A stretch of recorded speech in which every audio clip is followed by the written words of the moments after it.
تھے۔ شروع اللہ کا نام لے کر جو بڑا مہربان نہایت رحم والا ہے۔ پیغمبر صلی اللہ علیہ وآلہ وسلم نے تیوری چڑھائی اور منہ پھیر لیا کہ ان کے پاس ایک نابینا آیا، اور تم کو کیا خبر، شاید وہ پاکیزگی حاصل کرتا یا وہ سمجھ جاتا تو تمہارا سمجھانا اسے فائدہ دیتا۔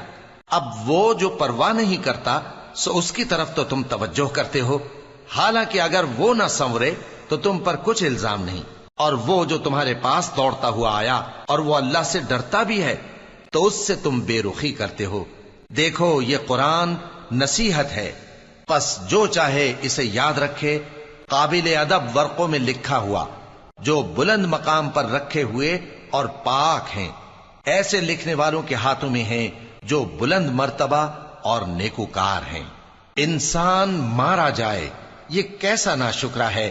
اسے اللہ نے کس چیز سے بنایا؟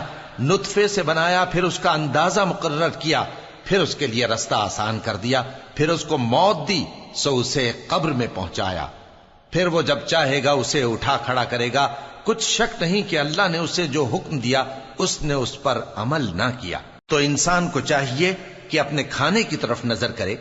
بے شک ہم ہی نے پانی برسایا، پھر ہم ہی نے زمین کو اچھی طرح پھاڑا، پھر ہم ہی نے اس میں اناج اگایا اور انگور اور ترکاری اور زیتون اور کھجوریں اور گھنے گھنے باغ اور میوے اور چارہ، یہ سب کچھ تمہارے اور تمہارے مویشیوں کے لیے بنایا۔ تو جب کانوں کو پھاڑنے والی آواز آئے گی اس دن آدمی اپنے بھائی سے دور بھاگے گا، اور اپنی ماں اور اپنے باپ سے اور اپنی بیوی اور اپنے بیٹوں سے بھی۔ ہر شخص اس روز ایک فکر میں ہوگا جو اسے سب سے بے نیاز کر دے گی۔ اور کتنے چہرے اس روز چمک رہے ہوں گے، خنداں و شاداں، یہ نیکوکار ہیں۔ اور اس روز کتنے چہرے ایسے ہوں گے جن پر گرد پڑ رہی ہوگی اور ان پر سیاہی چڑھ رہی ہوگی، یہی لوگ ہوں گے انکار کرنے والے بد کردار۔